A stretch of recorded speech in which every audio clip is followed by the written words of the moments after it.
Many business owners are about to make a massive mistake within the next few days. They are going to leave a whole lot of cash in their bank account, thinking that they are saving money, only to later hand the IRS up to 37% of everything that they earned.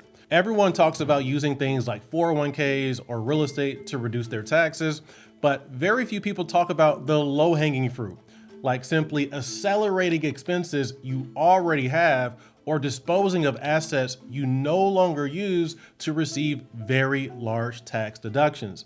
I have seen people literally save tens of thousands of dollars by simply doing these things, and today I'm going to show you 5 powerful ways to use these tools to reduce your taxes as a licensed CPA that tax plans every day at mycpacoach.com. So let's jump right in.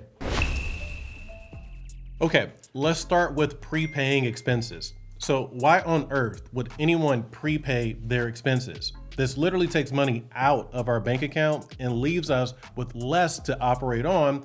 So why would anyone do this? Well, there are 2 logical reasons. Number 1, most business owners actually pay their taxes on a cash basis, which means they report income when cash hits their account, not when they send an invoice to a customer.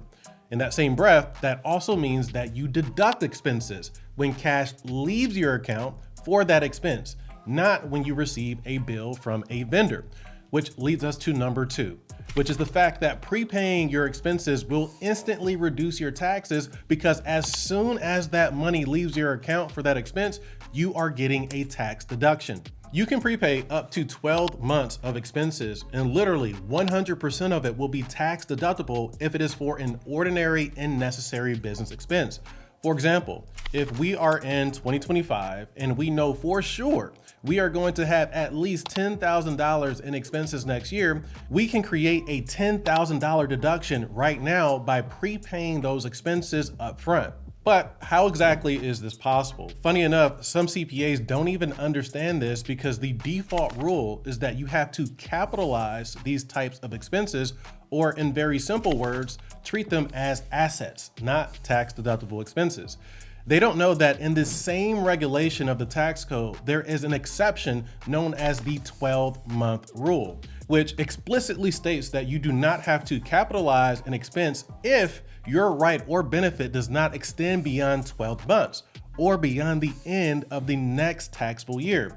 Which means if you pay for something right now and your benefit from that payment does not extend beyond the end of the next tax year, it may be 100% deductible for you in this tax year. So let's have some fun with this and look at some big expenses most business owners already have and apply this 12-month rule to it to see if it could actually save you some serious money in taxes. Let's start with number 1, prepaid rent. So if you rent office space or equipment, you might be able to prepay up to 12 months of your rent and deduct it in advance with the 12-month rule. For example, someone who pays $2,500 a month in office rent might be able to prepay $30,000 of it up front and deduct that amount on their taxes in the year that they made the payment, which could easily save someone in the 30% plus tax bracket over $10,000 in taxes. However, you do have to be careful with this because if you prepay more than 12 months of expenses, you might lose your deduction. The tax regulation references an example where someone prepaid 24 months of rent and was unable to deduct it up front. So remember, with this 12-month rule, your benefit cannot extend beyond the 12 months or the end of the next tax year. But otherwise, this can be a nice way to save some money off of your next tax bill. Now, another big one is number 2, insurance and licenses. Many business owners are required to have some form of insurance, like general liability insurance, workers' compensation, errors and omissions, and so much more. And one thing you can do to reduce your taxes for this year is to go ahead and prepay up to 12 months of your insurance through the end of the next tax year. And if that just so happens to be a $10,000 expense, that could be a $10,000 deduction this year if executed correctly. Now let's move on to another big one, like software and subscription expenses. Now this is one that I absolutely love taking advantage of. I would look at every single subscription that I am paying for, like QuickBooks, Zoom, CRMs, AI subscriptions, you name it, and determine if I expect to have those expenses for the upcoming year. If I know for sure, like 100% certain that I will, then I will consider prepaying as much of those expenses as possible for the next year to reduce my taxes this year. For example, if you pay $800 a month and a bunch of different tools and subscriptions, that's almost $10,000 a year. So if you are in a financial position to where you can prepay some of those expenses or all of them, that will be a $10,000 deduction being applied on your next tax return. With that said, we don't want to prepay expenses that we're not going to use or we plan to cancel. So if there's any chance of you canceling any of those subscriptions in the near future, prepaying them in advance could be a huge mistake. So be very careful if you decide to do this.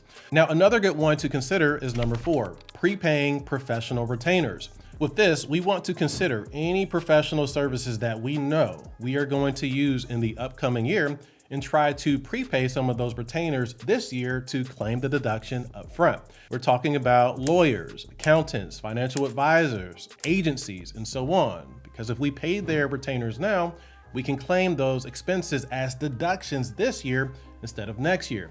For example, one year I personally invested heavily into an SEO campaign for one of my companies. I trusted my agency to deliver and decided to add to their retainer before the end of the year to increase my advertising deduction before the year ended. And in that same breath, I also have clients who do the exact same thing with me.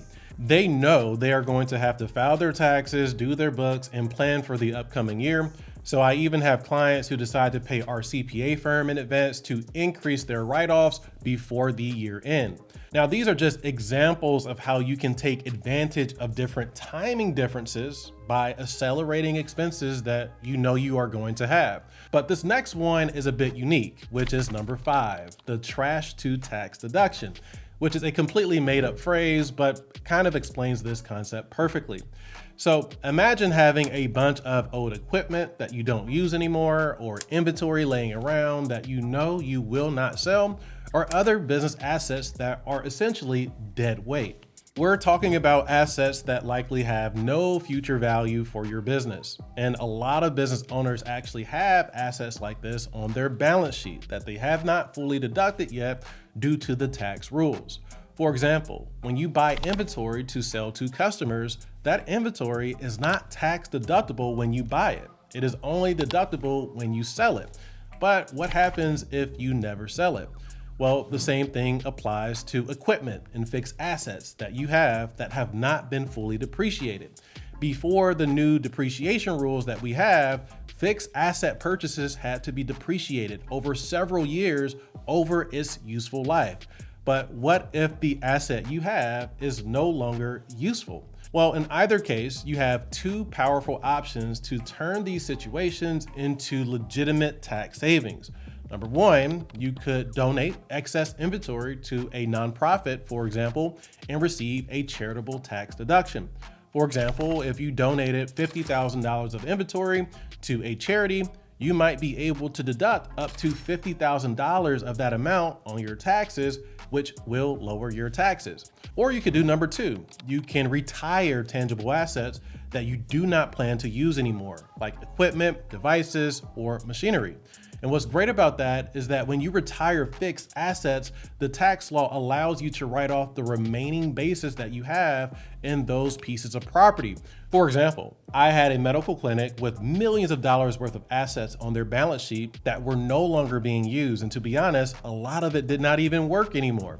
So to reduce their taxes, we retired those assets and were able to write off the remaining cost of those assets on their taxes since it had not been fully depreciated yet. In general, you can retire assets that are permanently taken out of service and are no longer being used in the business or converted to personal use. Now, there are several tax rules to be aware of when it comes to retiring assets, donating assets, or even prepaying some of the expenses that we just talked about.